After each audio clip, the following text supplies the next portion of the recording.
Paramashivoham Om Nityananda Paramashivoham Om Nityananda Paramashivoham Om Nityananda Paramashivoham Om Nityananda Paramashivoham Om Nityananda Paramashivoham Om Nityananda Paramashivoham Om Nityananda Paramashivoham Om Nityananda Paramashivoham Om Nityananda Paramashivoham Om Nityananda Paramashivoham.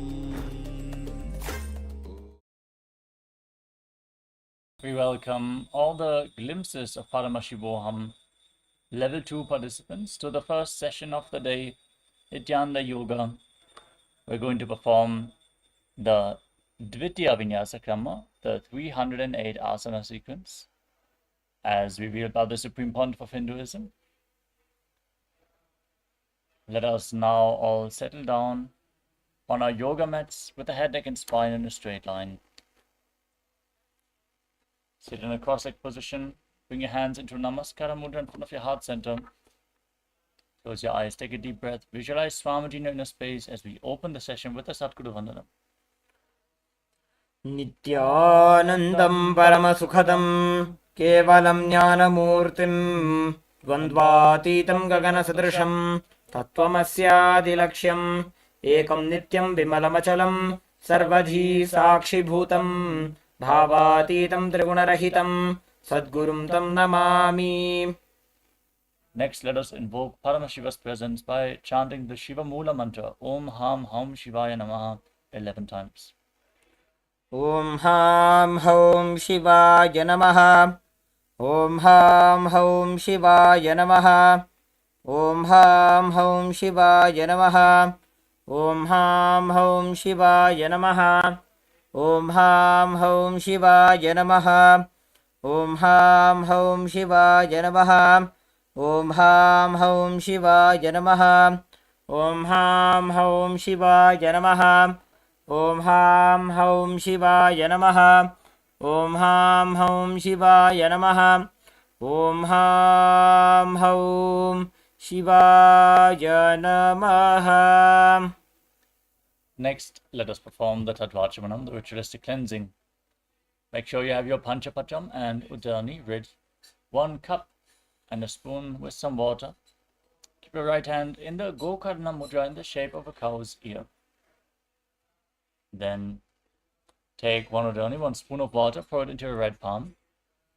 Each time the word Swadha is chanted, sip the water from the bottom of your palms for a total of 3 times. Om Atmatattvam Shodhayami Sudha. Om Vidyatattvam Shodhayami Sudha. Om Shivatattvam Shodhayami Sudha. Now wash your right hand with the water from the Panchapacham and wipe your lips twice with the bottom of your right thumb. Om Ham Hridayaya Namaha. Then wash your hand again. With your index, middle and ring finger joined together, touch above the upper lip and below the lower lip. Then wash your hand again. With your index finger and thumb, touch your right nostril, your left nostril.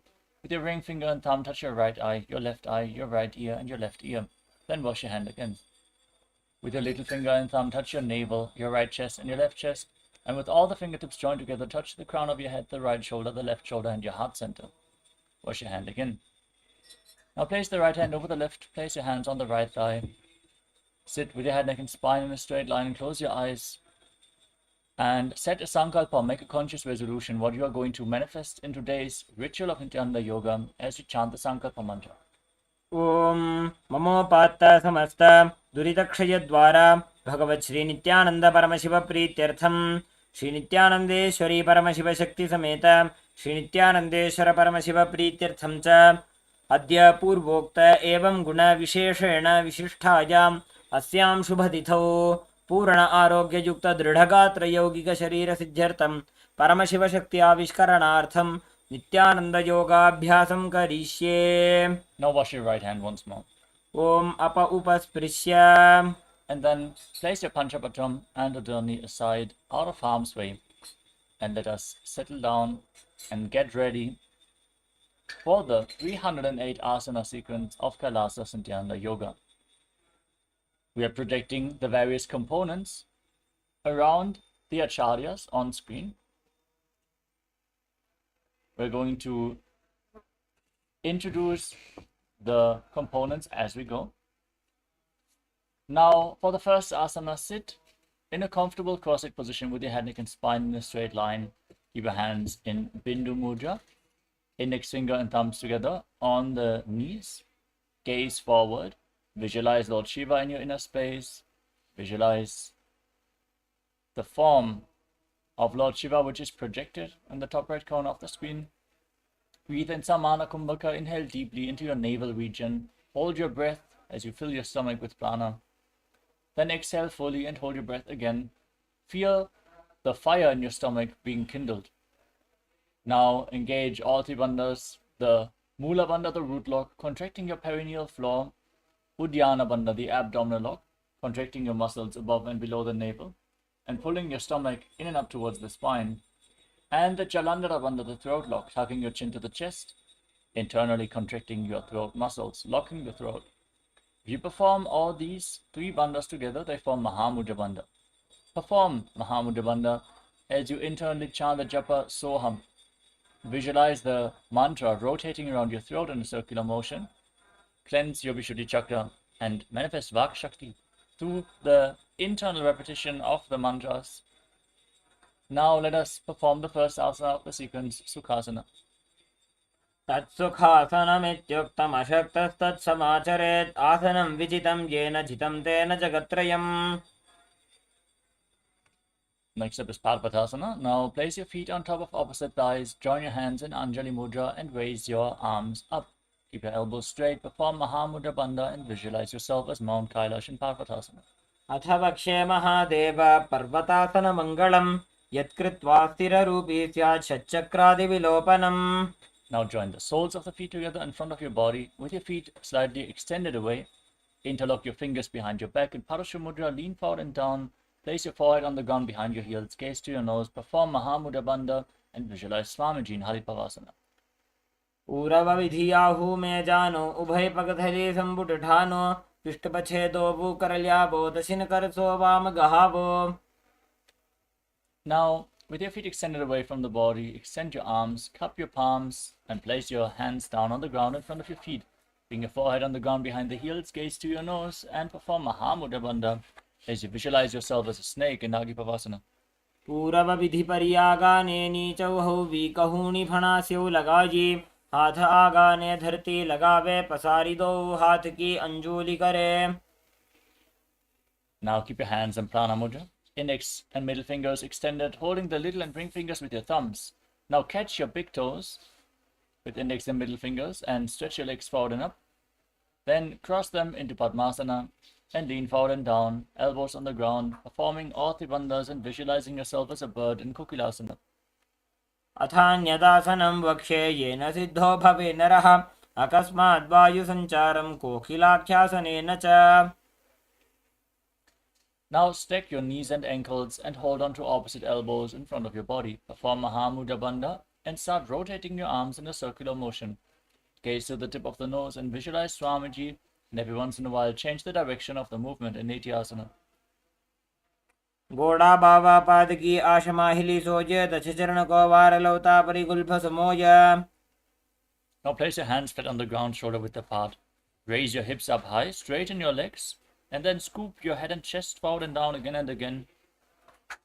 Work on your shoulders, keep your core engaged, pull your stomach in and up in Uddiyana Bandha as you visualize yourself as an elephant in Gajasana. न्युब्जं पादाग्रे भूमौ कृत्वा लम्बी भुजामस्तकाग्रे निधाय. Now maintain this posture, but push one heel to the mat as you lift the other heel up. Alternate this movement again and again. Perform Uddiyana Bandha. Visualize yourself as a bear in a Rikshasana. एकैकं पादमाकुञ्च गजासनं कुर्यात् वृक्षासनं भवति. Rise up. Rise up onto the tips of your toes. Stand on the tips of the big toes if you can. Bring your hands to the chest in Hridaya Mudra with index, middle and ring fingers joined together. Little fingers and thumbs extended away from the hands. Pull your stomach in and up, Uddiyana Bandha, and visualize Swamiji in Vaishyasana. केशेन पादयुगलं बद्ध्वा तिष्ठेत धोमुखः अथ वैश्याः पक्षे यत्कृत्वा सत्यवान् भवेत्. Now stand in Arimandi posture. Heels together, toes pointing outwards and knees bent. Bring your hands to the chest. Raise one knee up in a circular motion around your body and follow along with the respective hand again and again in the first karana of the sequence, Urdhva Janu Karana.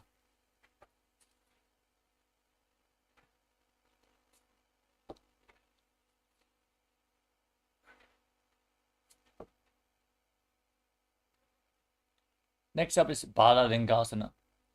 As you interlock your fingers from the outside in Sarva Shankari Mudra, raise one knee towards your chest and pull it close. Perform Mahamudra Bandha and visualize yourself holding a baby in Bala Lingasana. एकं जानु उरसि आलिङ्ग्य स्थातव्यं बाललिङ्गनं भवति. Now pull the foot behind towards your buttocks, holding it with both hands interlocked in Parasha Mudra. Engage Mahamudra Bandha as you visualize Swamiji in Parapitanasana. स्थित्वैकस्मिन् पादतले कराभ्यां वेष्टयेत्तनुं पृष्ठे संस्थाप्य यत्नेन पादपीडनमासनम्. Now hold the sole of the foot from the inside, kick the leg back and up. Extend the other hand forward in Bindu Mudra as you visualize yourself as Lord Nataraja in Natarajasana. उत्तानपादं क्रौञ्चं च मरीचिं वीरभद्रकम्. Now repeat Bala Lingasana on the other side. Again, interlock your fingers from the outside in and pull the other knee towards your chest, visualizing yourself holding a baby. एकं जानुरसि आलिङ्ग्य स्थातव्यं बाललिङ्गनं भवति. Next up is Parapitanasana. Pull the foot behind with both hands interlocked. Perform Mahamudra Bandha and visualize Swamiji. स्थित्वैकस्मिन् पादतले कराभ्यां वेष्टयेत्तनुम्. Now repeat Natarajasana. Hold the sole of the foot and kick the leg back and up. Lean forward. Extend your hand in Bindu Mudra. Visualize yourself dancing as Lord Nataraja. उत्तानपादं क्रौञ्चं च मरीचिं वीरभद्रकम्. Next up is Ardha Rishta Karana. From Arimandi posture, heels together, toes pointing outwards and knees bent. Bring your hands to the chest and then swing the right arm back and forth like a pendulum. Step the right foot behind the left. Then place the right hand on top of the nose, uncross your ankle, step the left foot behind, repeat the movement.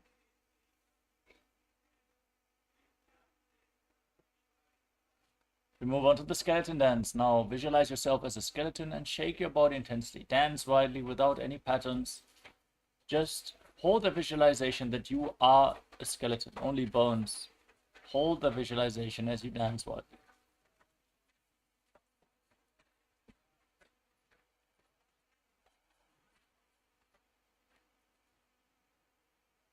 Next up is Katit Chinakarana from Arimandi posture. Cross your arms over top of your head with the palms facing back. Turn your body to one side and open up your arms. Come back to the center, cross your arms. Repeat the movement again and again.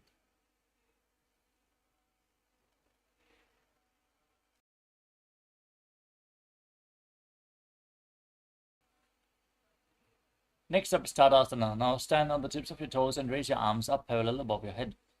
Visualize yourself as a palm tree as you perform Mahamudra Bandha and internally chant Shivoham, the Nujapa, in Tadasana. महामुद्राबद्धकोनो ताडासनविभेदकान्. Now lean falling down, bring your hands to the ground or as low as possible. Bring your head in towards your knees as close as possible. Perform Mahamudra Bandha and visualize Swamiji in Uttanasana. महामुद्राबद्धकोनो ताडासनविभेदकान् विनोत्तानं सदा कुर्यादन्तर्वत्नीपतिप्रिया. Now walk your hands forward and step your feet back into a tall plank position. Lock your chin to the chest and start rotating your head from side to side as you visualize Swamiji in your inner space in Tadakshasana. गजासनवस्थित्वा मस्तकं वारं वारं दक्षिणकुक्षिं सव्यकुक्षिं नयेत्. Now lower your body down. Keep the hands at the side of your shoulders and raise your head and chest up at the strength of your lower back. Open up your mouth widely and inhale through the hollow of your throat in Bhujangani Mudra as you visualize yourself as a cobra in Bhujangasana. अङ्गुष्ठनाभिपर्यन्तम् अधो भूमो विनिन्यसेत्. Next up is Shashasana. Now push your body back up into the plank position. Alternate pulling one knee in towards your chest back and forth. Breathe calmly through your nose, leading the prana along your spine and holding the breath on and off along the various chakras in Sahadra Kumbhaka as you visualize Swamiji in Shashasana. गजासनसंस्थितो जानुद्वयमागुञ्च वारं वारं कर्तव्यं शशासनं भवति. Maintain the plank position. Now step one foot in between the two hands. Simultaneously exchange as you jump the front foot back, simultaneously bring the other foot to the front, exchanging the position of the feet again and again. Visualize yourself as a chariot in Rathasana. गजासनसंस्थितो एकैकं पादं पूर्वमार्गेण भ्रामयित्वा कर्तव्यं रथासनं भवति. Now rise up. Keep one foot at the back with the toes facing sideways. Bend the front knee at a 90-degree angle and raise your arms up parallel above your head. Pull your stomach in and up in Uddiyana Bandha. Gaze up towards your third eye and visualize yourself as Lord Virabhadra in Virabhadrasana. वासिष्ठमथ कौण्डिन्यम् ऊर्ध्वकुक्कुटमेव च. Now exchange the position of your feet. Again, bend the front knee, raise your arms up, gaze up, visualizing yourself as Lord Virabhadra with 8 arms in Virabhadrasana on the other side. वासिष्ठमथ कौण्डिन्यम् ऊर्ध्वकुक्कुटमेव च. Next up is a Vrikshasana. Now raise one foot up towards the inner opposite thigh with the heel at the perineum.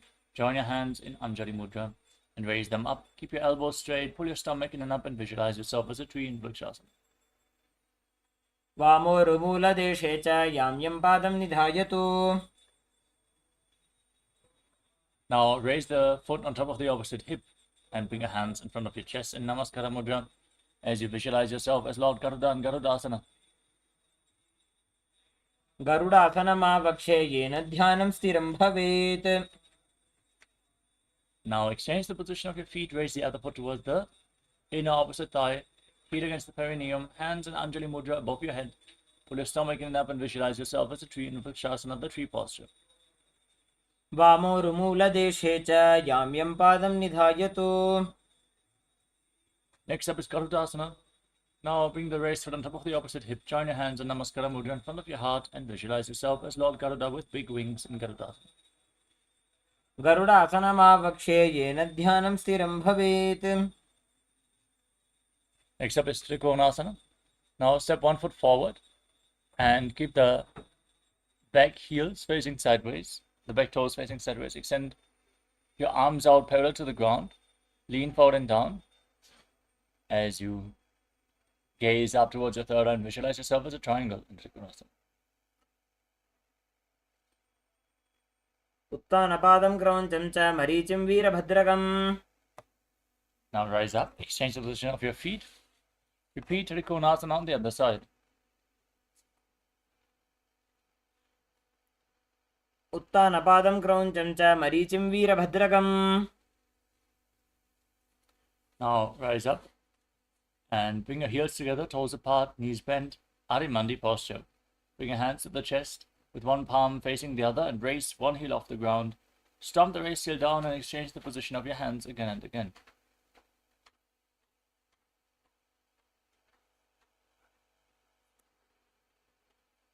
Next up is Angushtasana. Now lower your body down, raise your heels off the ground and sit on the heels with your knees off the mat. Join together, bring your hands in Namaskara Mudra in front of your heart center as you visualize Swamiji and start buzzing like a bee on the inner exhalation of Brahma Kumbhaka, internally chanting the new japa Sadashivoham in Angushtasana. कबन्धासनमित्याहुः गोरक्षासनमेव च अंगुष्ठमुष्टिकं ज्ञेयं ब्रह्मप्रासादितं तथा. Next up is Saurasana. Now step 1 foot forward and keep the hands at the side of your body, palms facing forward in Vara Mudra, with your fingertips barely touching the ground. Gaze forward as you visualize Swamiji in your inner space in Saurasana. प्रसार्य एकं पादतलं संस्थापित्वैकपादकम्. Next up is Vidunanasana. As you keep the leg extended forward, hold on to the big toe in Prana Mudra, and hold the back heel with the other hand as you visualize Swamiji in your inner space. गुल्फस्थितो पादमेकं प्रसार्य तत्पादाग्रं संस्पृश्य तत्करेण. Next up is Saurasana. On the other side, extend the other leg forward, hands at the side, palms facing forward, visualize Swamiji in your inner space. प्रसार्य एकं पादतलं संस्थापित्वैकपादकम्. Next up is Vidunanasana. Hold on to the big toe of the front foot and the back heel. As you balance in this posture, visualize Swamiji in your inner space. गुल्फस्थितो पादमेकं प्रसार्य तत्पादाग्रं संस्पृश्य तत्करेण. Next up is Brahmadranakashasana. Step both feet in and sit on raised heels. Keep the toes tucked and separate your knees. Place your hands on top of the knees with the palms facing up. Lock your chin to the chest, gaze down through the gap between the palms and visualize Swamiji in your inner space, still buzzing like a bee in Brahmari Kumbhaka. दोवु फणा पानी होए वैसे एड़ी दो गुदानी वैसे कोरबग दलियां की माहिली आयस माहे राशे मिली. Now drop your knees to the ground and sit on raised heels. Keep your toes tucked. Keep your hands on your thighs. Gaze towards your nose as you pull your stomach in and up in Uddiyana Bandha. Visualize yourself as Sage Kapila Muni, the founder of Mahanirvana in Kapilasana. उभय पगथली समटहरावे तिनको माहिली core मिलावे. Now maintain the same posture, but shift your gaze to your third eye and visualize Swamiji in Bhattaragurukasana. दोवु पगथली संपुट करे कोरवारली भूपर इधरे. Now bring the soles of the feet together, raise your knees off the ground and sit on the heels. Keep your knees separate, wide apart. Bring your thumbs and little fingers together and open up your palms, resembling a lotus flower in Padma Mudra. Raise your arms up above your head. Gaze up through the gap between the palms. Pull your stomach in and up in Uddiyana Bandha and visualize Lord Surya in your inner space in Suryasana. एड़ी दोवु गुदातरियाणे फणा पानी बैठक पुनिठाने. Now drop your knees down, bring the top of your feet flat on the ground. Keep your hands on your knees. Gaze to your third eye and visualize yourself as a frog as you place your palm, the tongue flat against the top of your mouth. Breathe in Sahadra Kumbhaka calmly through your nose, leading the prana along your spine in Mandukasana.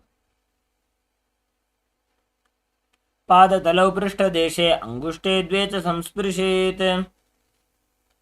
Now bring your hands behind your back, holding on to opposite shoulders.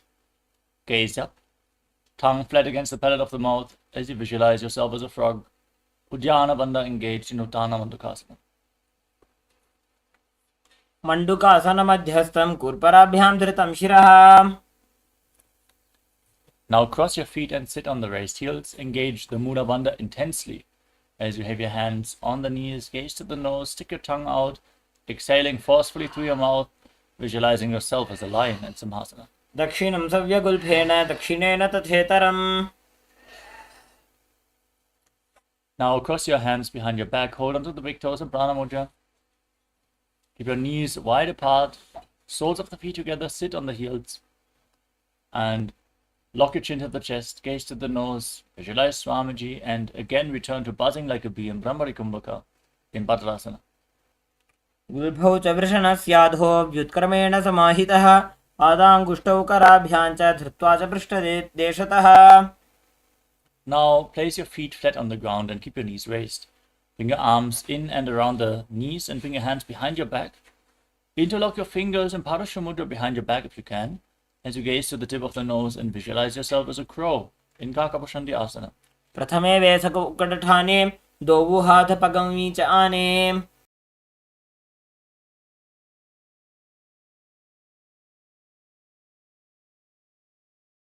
Now place your hands on the ground and bring your knees onto your arms towards your armpits. Lean forward and lift your feet off the ground. Balance on your arms as you visualize Swamiji in Kani Pavasana. आसन को गुण आशीदुष्टा होई तो आशी होई. Next up is Kapali Asana, the first inverted posture of this sequence.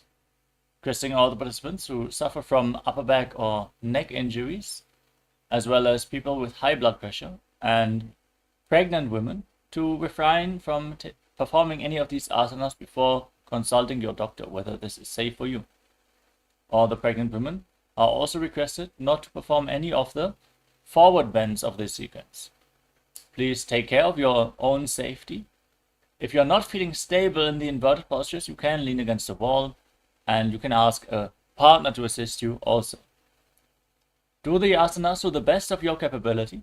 If you're not able to perform an asana at all, you can always focus on the other components, but try your best to enter every asana of the sequence. Now, place your head on the ground, form a triangle between your head and your hands. With your knees on your elbows, raise your hips above the shoulders, lift your feet off the ground and extend your legs up high. Stack your hips over the shoulders, the knees above the hips, ankles above the knees. Be straight and stable. Gaze to your nose and visualize Swamiji in Kapali Asana as you still breathe in Brahmari Kumbhaka. शीश शीशा धरती टेकी पग दो वो मिलवा ऊंचा को करे. Gently lower your body down. We move on to Rechaka Kumbhaka. Exhale slowly as deeply as possible and hold your breath in the exhaled state again and again on every exhalation. Now come to a squatting posture, hands on the ground. Twist your body to one side, align one knee and the respective hip with your elbows. Lean forward, lift your body off the ground and extend your legs out to the side. Gaze up towards your third eye and visualize yourself as a peacock in Paramashivoham. मयूरम दंडवत कुर्यान मायूरम दंड नामकम. Now twist your body to the other side. Repeat Paramashivoham. Gaze up. Exhale fully, hold your breath and visualize yourself as a beautiful peacock. मयूरम दंडवत कुर्यान मायूरम दंड नामकम. Now walk your hands forward, step your feet back into Tadakshvasana, the plank position. Then step one foot outside the respective shoulder in between the two hands. Push your hips forward. Lift your head and gaze up towards your third eye. Intensely stretch your legs, open up your hips in this posture. Engage the Mula Bandha and exhale fully. Gaze to your third eye and visualize yourself as Lord Kala Bhairava in Bhairaganathasana. आसन को गुण पीती जाइए. Exchange the position of your feet. Step the front foot back, bring the other foot in between the hands. Push your hips forward, gaze up. Visualize yourself as Lord Kala Bhairava in Bhairaganathasana on the other side. आसन को गुण पीती जाइए. Step the front foot back. Now bring your forearms on the ground in the plank position and lift your head. Gaze up towards your third eye as you visualize Swamiji in Unmukha Pitasana. भुञ्जस्तौ जानुनी हस्तौ चतुष्पदम वाङ्मुखम. Rise back up onto your hands and then rotate your torso. Lift one arm up towards the sky. Keep your body as straight as a plank. Your arms aligned, one arm up to the sky. Gaze up along the raised arm as you visualize yourself as Sage Vashishta and Vashishtasana. ऊर्ध्वकुक्कुटवासिष्ठ मरीचिहल मत्स्यकम. Now bring the raised arm to the ground and lift the other arm up. Hold this position for some time, engage your core intensely. Gaze up along the raised arm, visualizing yourself as Sage Vashishta. ऊर्ध्वकुक्कुटवासिष्ठ मरीचिहल मत्स्यकम. Now come to a seated posture with your legs extended forward. Bring your hands underneath the buttocks with your palms facing up. Lock your chin to the chest. In Jalandhara Bandha, contract the throat muscles internally. Gaze to the tip of the nose and visualize yourself as Lord Hanuman. Internally chanting Mahasadashivoham in Anjani Asana. दोबू करकी उभय हथेली कोरवारली मैले भेली. With your legs extended forward, lean forward Catch the big toes in Prana Mudra with index and middle fingers and lean forward and down. Bring your head down towards the knees. Try to push from your hips, and you can pull your toes to lean a little bit forward. More and more. Exhale fully and hold your breath. Engage all three bandhas. Lock your chin to the chest. Contract your stomach muscles above and below the navel and contract the perineal floor as you visualize Swamiji in Paschimottanasana. जानु परिललाटन्तो पश्चिमं ताणमुच्यते येन केन प्रकारेण सुखं धार्यं च जायते. Now rise up. Interlock your fingers around your neck in Parashur Mudra. Lean forward and down. Push from your waist. Try to keep your back as straight as possible as you push yourself down as low as possible. Contract and perform all three bandhas Mahamudra Bandha. Exhale deeply again and again as you visualize Goddess Kali in your inner space in Ugrasana. स्वपानिभ्यां दृढं धृत्वा जानु परिशिरोऽन्यसेत्. Raise up, step one foot in towards your perineum. Keep the knee raised, bring your arm in and around the raised knee and your hands behind your back, interlocking the fingers. Bring your head down towards the knee as you visualize yourself as Sage Marichi in Marichi Asana. उत्तानपादं क्रौञ्चं च मरीचिं वीरभद्रकम्. Rise up, drop the raised knee to the side, keep the heel against the perineum and lean forward and down. Catch the front foot with both hands. Exhale fully and hold your breath as you gaze to your nose and perform Mahamudra Bandha internally, repeating the japa Mahasadashivoham as you visualize Swamiji in Mahamudrasana. महामुद्रां प्रवक्ष्यामि तन्त्रेऽस्मिन् मम वल्लभे. Rise up. Now exchange the position of your feet. Extend the other leg forward, step the opposite heel against the perineum, arms in and around the legs, holding your hands behind your back as you bring your head down to the knee. Visualize yourself as Sage Marichi in Marichi Asana. उत्तानपादं क्रौञ्चं च मरीचिं वीरभद्रकम्. Now drop the waist into the side, hold on to the front foot. Exhale fully, hold your breath, engage Mahamudra Bandha in Mahamudrasana on the other side. महामुद्रां प्रवक्ष्यामि तन्त्रेऽस्मिन् मम वल्लभे. Rise up. Now bring both feet in. Join the soles of the feet and bring your heels against your perineum.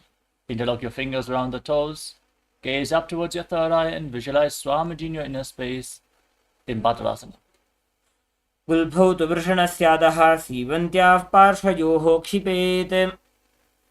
Now extend your feet away from your body. Keep your hands on the knees. Keep the toes together and separate your heels as you lock your chin to the chest, gaze to the nose and visualize Swamiji in Gvalipavasana. पूरवचरपटचौकगख्यो sooji वाही विधिजो कीजे sooji. Now bring your feet back in. Hold on to the soles of the feet with all 10 fingers. Visualize the Yoni Mandala, visual representation of Devi, Paramashiva Shakti, projected on the screen in the top right corner. Gaze to your nose. As you lean forward and down, bring your forehead to the mat in Joni Asana.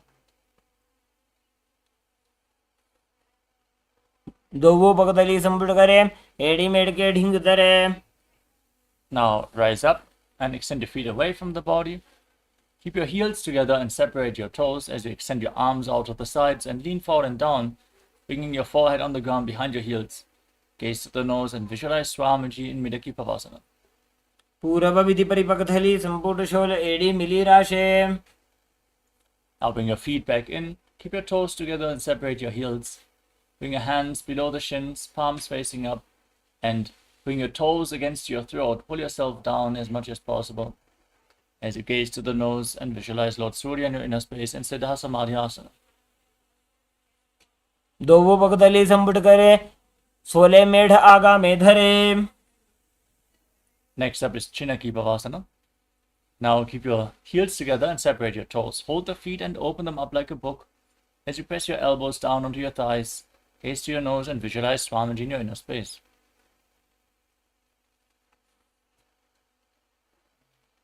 दोवों पगा की एड़ी धरती मगिवा मेढ लगावे.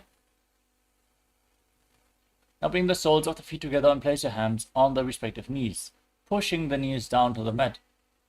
Pull your stomach in and up. Uddiyana Bandha, gaze to your third eye and visualize Swamiji in Charapata Chokasana. दोवों पगतली संपुट धारे आगाने कर जारे पसारे. Now, with the soles of the feet together, raise your heels off the ground. Keep your toes down on the mat and bring your knees to the mat as well. Place your hands on top of the knees in Bindu Mudra as you gaze to your third eye and visualize yourself as Lord Kala, Bhairava and Bhairavasana. दोवों पगतली संपुट धारे आगाने कर जारे पसारे. Next up is Samanasana. Now,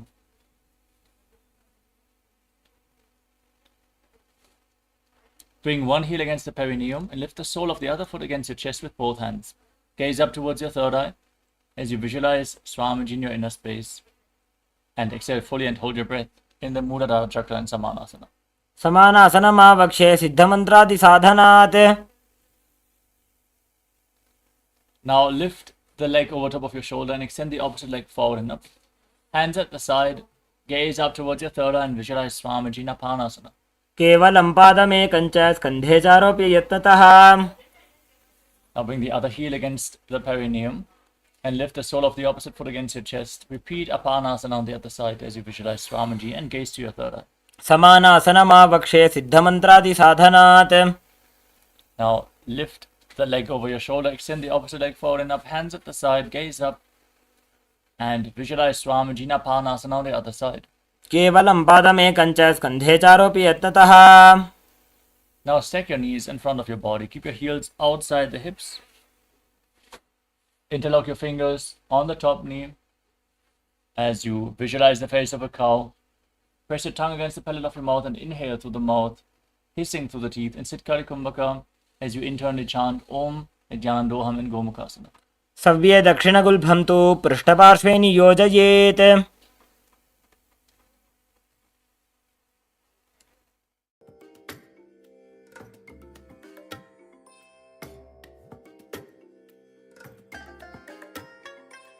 I bless you all. Let you all open all your three eyes and manifest the powers of Mahasadashiva. Om Nityananda Paramashivoham. Om Nityananda Paramashivoham. Om Nityananda Paramashivoham. Om Nityananda Paramashivoham. Om Nityananda Paramashivoham. Om Nityananda Paramashivoham.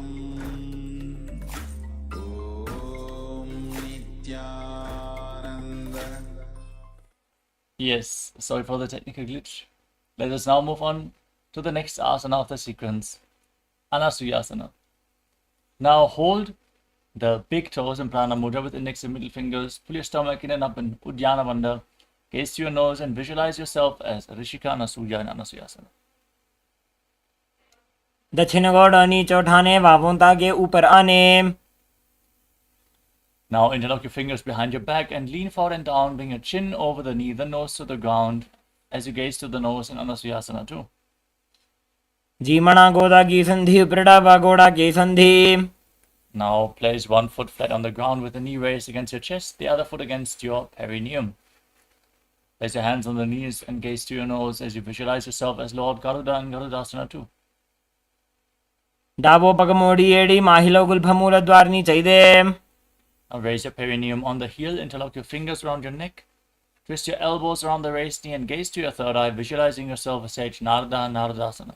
पिष्ट जवाम पगधली केरी भूपरि ताहि लगावे फेरी. Next up is Matsya Pitakasana. Now place one foot on top of the opposite thigh and twist your hold onto the shin and the big toe of that leg. As you gaze to your nose, visualize Matsya, the fish avatar of Lord Vishnu. Matsya Pitakasana. वामेन वामाङ्गुष्ठन्तु गृहीतं मत्स्यपीठकम्. Next up is Gomukhasana. Now, again, slide your knees over top of each other and visualize the face of a cow as you gaze to the tip of the nose and continuously breathe in Sitkari Kumbhaka. दक्षिणं सव्यगुल्फेन दक्षिणेन ततेतरम्. Next up is Anasuyasana. Now, hold on to the big toes in Prana Mudra. Gaze towards your nose and pull your stomach in up, visualizing yourself as Rishikana Surya. दक्षिण गोड़ नीचे उठाने, बाहों ताके ऊपर आने.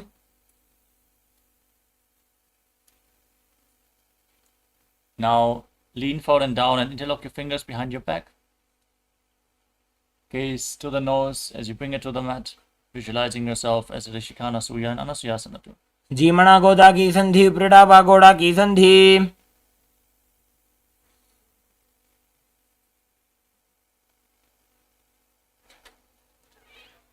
Now place the other foot flat with the knee against the chest and gaze to the nose as you visualize yourself as Lord Garuda and Garudasana too on the other side. डाबो पग मोड़ी AD माहिलो गुल्फमूल द्वारनी चाहिए. Now raise your heel onto the perineum and interlock your fingers around your neck. Twist your elbows outside the raised knee as you gaze to your third eye and visualize yourself as Narada and Naradasana on the other side. पिष्टिज वाम पगदली केरी भूपरिता ही लगा वे फेरी. Next up is Matsya Pitakasana. Now place the right foot on the left thigh. Hold on to the left shin with the right hand. Hold on to the left big toe with the left hand in Prana Mudra as you gaze towards your nose and visualize Matsya, the fish avatar of Lord Vishnu in Matsya Pitakasana. वामेन वामाङ्गुष्ठन्तु गृहीतं मत्स्यपीठकम्.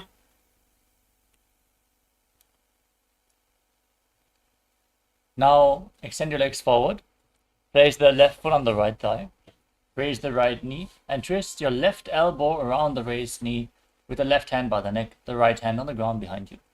Gaze up and visualize Sage Matsyendranath and Matsyendasana. उदरं पश्चिमाभासं कृत्वा तिष्ठति यत्ततः. Now extend the front hand down to the foot, elbow outside the knee and place the right hand by the ear. Gaze up towards your third eye and visualize yourself as a camel in Kubhasana. आसन को गुण झोलो जाए. Now place the back hand on the ground behind you. Gaze up towards your third eye as you visualize Sage Matsyendranath and Matsyendasana too. मत्स्येन्द्रपीठं जठर प्रदीप्तिं Prachanda रुक्मण्डल खण्डनास्त्रम्. Now extend your legs forward and place the right foot on the left thigh. Raise the left knee, twist your right elbow outside the raised knee, hand by the neck, left hand on the ground behind you. Gaze up and visualize Sage Matsyendranath and Matsyendasana on the other side. उदरं पश्चिमाभासं कृत्वा तिष्ठति यत्ततः. Next up is Kubhasana. Now extend the front hand down to the foot. Hold on to the big toe in Prana Mudra. Hold on to the back ear with the other hand as you gaze to your third eye and visualize yourself as a camel in Kubhasana. आसन को गुण झोलो जाए. Now drop the back hand on the ground behind you. Twist your spine even further. Gaze to your third eye. Visualize Sage Matsyendranath and Matsyendasana. मत्स्येन्द्रपीठं जठर प्रदीप्तिं Prachanda रुक्मण्डल खण्डनास्त्रम्. Now place both feet on top of opposite thighs. Keep your hands flat on your knees. Gaze towards the tip of the nose. Contract the perineal floor. Pull the stomach in and up and lock your chin to the chest. Mahamudra Bandha. As you visualize yourself as Lord Shiva. Breathe in Sitali Kumbhaka.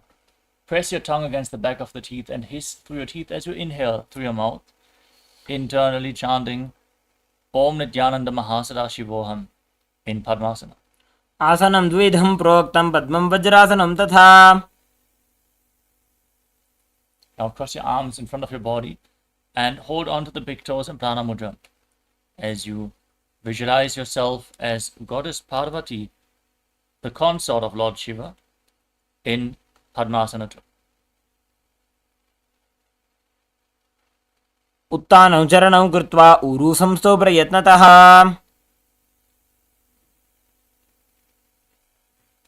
Next up is Kukutasana. Now, bring your hands through the legs, palms flat on the ground. Then straighten your arms and lift your entire body off the ground. Balance on your arms as you breathe calmly through your mouth in Sahadra Kumbhaka. Gaze forward as you visualize yourself as a Rusa in Kukutasana. पद्मासनं सुसंस्थाप्य नान्वोरौरन्तरे करौ. Now place your hands on the ground in front of your body and rise up onto your knees. Bend your elbows, bring them towards your navel as you lean forward and lift your entire body off the ground. Balance on your arms in Baddha Keki Asana as you visualize Swamiji. धरामोष्टविकरद्वेन तत्कूर्परिस्थापितानाभिपार्श्वः. Now extend your legs back into Mayurasana. Now with your elbows close to your navel, hands on the ground, fingers pointing towards your body. Extend your legs back straight, find balance and lift your entire body off the ground. Balance on your arms as you visualize yourself as a peacock. अथ पक्षे Mahadev मयूरासनमुत्तमम्. Now lay your body down on the mat as you interlock your fingers around your neck and turn your feet outwards so the toes are pointing to the side, heels are touching the ground, and visualize yourself as a crocodile in Makarasana. अध्यासशेते हृदयं निधाय भूमौ च पादौ च प्रसार्यमानौ. Now place your hands on the ground next to your shoulders and lift your legs up off the mat. Visualize yourself as a locust as you breathe calmly through your nose in Shalabhasana.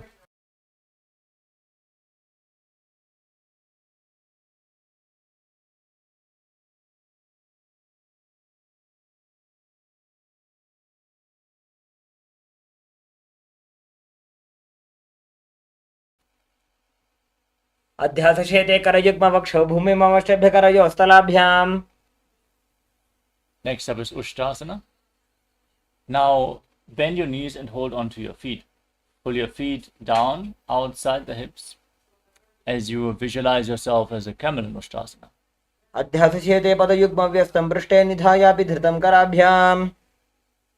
Now hold onto the feet and kick your legs back and up as you raise your head and chest and gaze to your third eye, visualizing yourself as Pinaka, Lord Shiva's bow in Dhanurasana. प्रसार्यपादौ भुविदण्डरूपौ करौ च पृष्ठे धृतपादयुग्मम्. Next up is Bhagasana. Now come to a kneeling posture and keep your heels outside the hips, toes of the feet touching behind your back. Gaze to the tip of the gaze up towards your third eye. Visualize Swamiji and breathe in Sahadra Kumbhaka through your nose as you internally chant the new japa Om Nityananda Paramashivoham in Bhagasana. उल्टा मोड़ी पादो वैसे बहुरो जुगति करे एक ऐसे. Next up is another inverted posture. You can set yourself up in front of a wall for support if needed. Now place your forearms on the ground, elbows shoulder width apart. Interlock your fingers in Parasha Mudra and rest your head on the ground, supporting it with your hands. Raise your hips up, straighten your legs. Align the hips with the shoulders and lift the feet off the ground as you pull your knees in towards your chest. Squeeze your body into a ball as you gaze to the nose and visualize Swamiji in Gohyasana. दो वो हाथ की कहोनी जोजी पुनिह कलाई जाने दो जी. Now raise your legs up straight into a headstand as you gaze to the nose and visualize Swamiji in Shirshasana. Breathe deeply and calmly through your nose in Sahadra Kumbhaka. विपरीतं मण्डलं च द्विधैव विदितं हिनः. Gently lower your legs down. Come to a seated position with your legs extended forward. We're now going to perform Bhastika Kumbhaka. Throughout the next few asanas, rapidly exhale as you contract your abdomen. Push the air out of your lungs again and again. And let's begin with Podiasana. Hold on to your calves and raise your legs up as vertical as possible. as you visualize Swamiji in your inner space. दो हाथ पग बाहर आने, घोड़ा तरे कागसी ठाने. Now bring your hands behind your back, holding onto opposite shoulders with your legs extended forward. Engage your core. Gaze to your third eye and visualize yourself as a boat in Naukasana. उत्तानशयनं कृत्वा पादौ मिलित्वा प्रसार्य. Now Naukasana. Extend your hands out in front, parallel to the ground. Gaze up towards your third eye and visualize yourself as a boat in Naukasana.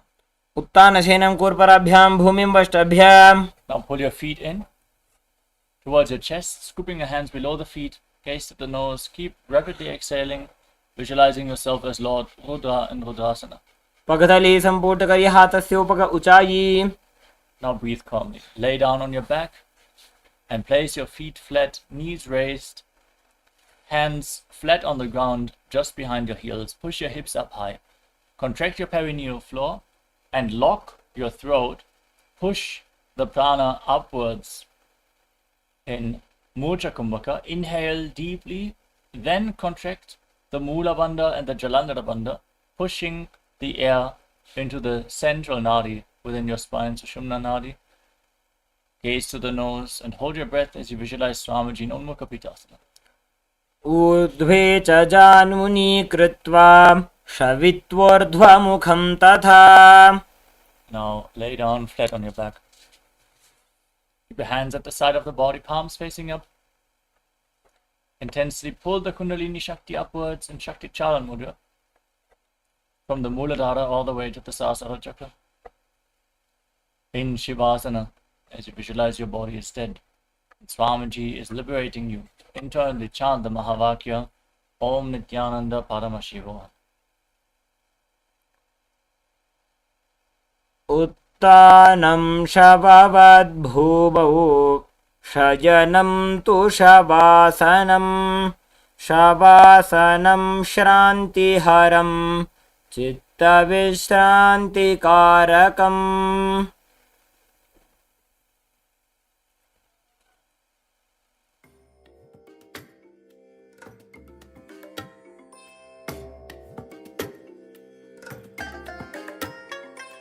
I bless you all.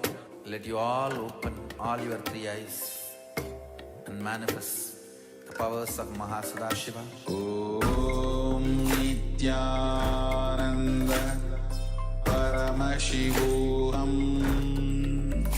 Om Nityananda Paramashivoham. Om Nityananda Paramashivoham. Om Nityananda Paramashivoham. Om Nityananda Paramashivoham. Om Nityananda Paramashivoham. Om Nityananda Paramashivoham. Om Nityananda Paramashivoham. Om Nityananda Paramashivoham. Om Nityananda Paramashivoham.